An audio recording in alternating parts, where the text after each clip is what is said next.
நான் தான் பல முறை சொல்லிட்டேன். நான் வந்து எங்களுடைய இயக்கம் துவங்கியது முதல் நாங்கள் வந்து யார் வேணால் அரசியலுக்கு வரணும், அரசியலுக்கு வருவது வந்து ஒரு ஜனநாயக கடமை ஆற்றும் கடமை என்று நம்ம அரசியலுக்கு வரணும்னு சொல்லியிருக்கோம். அதனால் விஜய் வந்து அரசியலுக்கு வந்தது வரவேற்கத்தக்க ஒன்று நான் ஏற்கனவே சொல்லிட்டேன். அதனால் கட்சி ஆரம்பிப்பது மக்களுக்காக சேவை செய்கின்ற அந்த எண்ணத்தோடு வருவதை வரவேற்கத்தான் செய்ய வேண்டும்.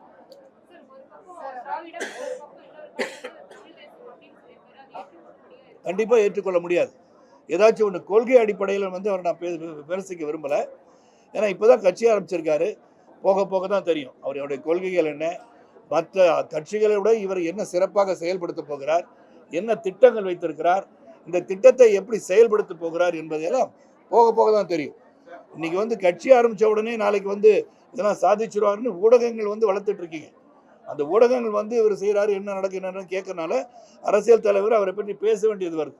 அவராக வந்து பல கூட்டங்கள் நடத்தி அவர் பத்திரிகையாளரை சந்தித்து தான் என்ன செய்ய போகிறோம், மற்றவர்களை விட வேற மாதிரி டெவலப்மெண்ட் ஆக்டிவிட்டீஸ் நான் பண்ணுறது வந்து இதுவரை யாரும் கண்டிராத அளவில் ஆட்சி புரிய முடியும் என்று ஒரு அழுத்தமாக சொல்லுகின்ற நிலையிலே அது சரியா தவறா நம்ம சர்ச்சைக்கு.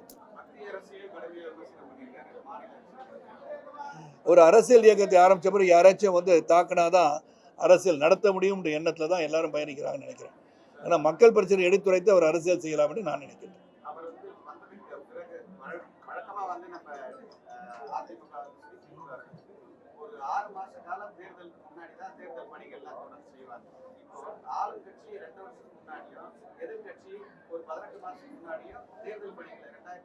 அந்த கட்சி ஆரம்பிக்கிறதுக்கு முன்னாடி தான் அவங்க தேர்தல் ஆரம்பிச்சிட்டாங்க நீங்களே சொல்றீங்களா? நீங்க அவர் ஆரம்பிச்ச பிறகு ஆரம்பிக்கலையே, 18 மாசம் 2 வருஷத்துக்கு முன்னாடி ஆரம்பிச்சிட்டாங்க. நாங்கள் ஒரு மாற்றம், அதாவது ஒரு வியூகம் வழக்கும் போது இப்போ வந்து எங்களுடைய மாநில தலைவர் அண்ணாமலை அவர்கள் இன்னொரு 15 நாள் 20 நாள் வந்துட போகிறாங்க. இருந்தாலும் இங்கே உறுப்பினர் சேர்க்கை ஒரு திட்டமாக வகுக்கப்பட்டு இங்கே ஒரு குழு அமைத்து ஹெச்ராஜா அவர்கள் தலைமையில் ஒரு குழு அமைத்து அந்த குழு சிறப்பாக செயல்படும் போது எங்களுக்கெல்லாம் வந்து ஒன்று தான், வருகின்ற அடுத்த 14 மாதத்தில் சிறப்பாக செயல்பட்டு பாரதிய ஜனதா கட்சி ஆட்சியில் அமர்த்த வேண்டும். இது வந்து விஜய் கட்சி ஆரம்பித்ததனால் ஏற்பட்டதல்ல, கட்சிக்கு ஒரு பணி இருக்கிறது. நம்ம மக்களுக்காக எடுத்து சென்ற செய்தியை சிறப்பாக சென்றடைய செய்ய வேண்டும் என்று சொன்னால் பிரயாணம் இருக்கணும், பிரச்சாரம் இருக்கணும், அதுக்கெல்லாம் தயார்படுத்தி கொண்டிருக்கின்றோம். அதனால் இந்த தயார் பண்ணுவது வந்து விஜய் கட்சி ஆரம்பித்ததுனால இல்லை, அவங்க வியூகம் வச்சிருப்பாங்க, செயல்படுத்தும் போது அவர் ஆரம்பிச்சோன்னு பண்ற மாதிரி தெரியலாம்.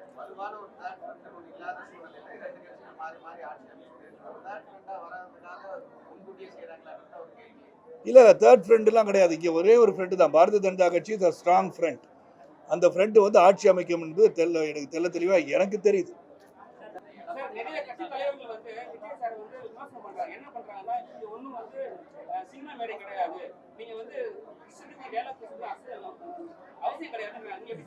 பேசாமல் இருக்க சொல்லி நான் வந்து சொல்லணும் மாதிரி இன்னும் ஃபர்ஸ்ட் டைம் இந்த மாதிரி பேசிட்டு இருக்கீங்க.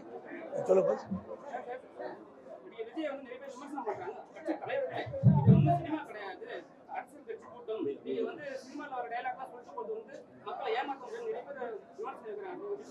அரசியலுக்கு யாராச்சும் வந்தாலும் சரி, எந்த ஒரு தொழில், நீங்கள் ஒரு தொழில் பண்ணுறீங்க, ஒரு சாதாரண ஒரு பேக்கரி நீங்கள் வச்சுருக்கீங்கன்னா இன்னொருத்தர் பேக்கரி ஆரம்பிக்கிறாருன்னா அந்த பேக்கரி ஆரம்பிக்கிற பற்றி குறை சொல்வது தான் இந்த பேக்கரி வச்சுருக்க சொல்வார். அதே போல் நீங்கள் எப்போ வந்து பொது வாழ்க்கைக்கு வந்துட்டீங்களோ, மக்கள் சேவைக்கு வந்துட்டீங்களோ, உங்கள் மீது கல்லடி படத்தான் செய்யும். அதை நீங்கள் எப்படி வந்து சமாளித்து கொண்டு போகிறீங்கன்னு அவருடைய திறமையை பொறுத்தது. அதனால் அவரை பற்றி குறை சொல்லக்கூடாதுன்னு சொல்ல முடியாது.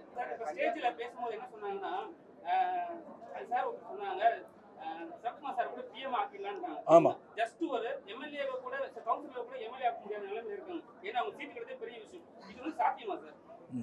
உலகத்தில் எல்லாமே சாத்தியம். எது சாத்தியம் இல்லைன்னு சொல்ல முடியுமா? எஃபர்ட்ஸ் நம்பர் ஃபெயில்னு சொல்லியிருப்பாங்க. நான் சைக்கிளில் வந்து பேப்பர் போடும் போது நான் என்ன நினச்சேன்னா, புரட்சி தலைவர் எம்ஜிஆர் போல் வந்து சினிமாவில் வரணும்னு நினச்சேன். அந்த உயரத்துக்கு எட்டாவிட்டால் கூட நான் நினைத்ததை சாதித்தேன் அல்லவா? ஆக உங்களுக்கு உழைப்பு, உறுதி, நேர்மை, நியாயம், தர்மம் என்று இருந்தால் அந்த உழைப்புக்கு வெற்றி என்னைக்காச்சும் வரும்.